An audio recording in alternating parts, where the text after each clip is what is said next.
Bonjour, aujourd'hui je continue la lecture du livre Le co-développement professionnel, éléments clés de votre réussite. L'approche qui transforme les entreprises au Québec et en France. Aujourd'hui, je vais vous lire le chapitre 3.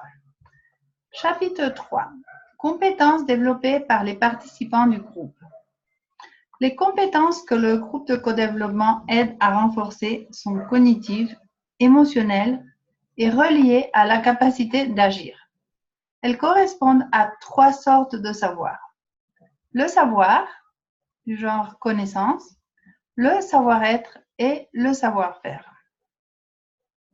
Une participante d'un groupe le décrit dans ces termes. Le co-développement te montre un processus pour apprendre à penser. Il y a des séquences, il faut suivre les étapes et cela prend son temps. Le co-développement laisse de côté les jugements. Entre parenthèses, on cherche à être neutre. Il redéfinit ce que l'on pense jusqu'à trouver du sens et des réponses que l'on peut appliquer immédiatement dans notre contexte. Voici quelques exemples d'apprentissage réalisés dans ces groupes à l'aune des 3 types de savoir. Savoir. Comprendre des expériences de succès ou de mauvais coups à partir de cas réels d'entreprise. 2. Partager des informations sur des outils pratiques. 3. Apprendre à analyser et à distinguer ce qui est secondaire de ce qui est essentiel. 4. Partager des ressources qui ont de la valeur, telles que des références d'experts, des livres, des sites, des sources d'informations, des contacts d'affaires. Savoir-être. Être présent et améliorer la qualité de notre présence. 2. Écouter ce qui se communique de façon verbale et non verbale. 3. Identifier et prendre conscience de nos jugements et pouvoir les suspendre au moins temporairement. Éventuellement, accepter de les modifier ou de les atténuer ou au moins de les atténuer au moins partiellement.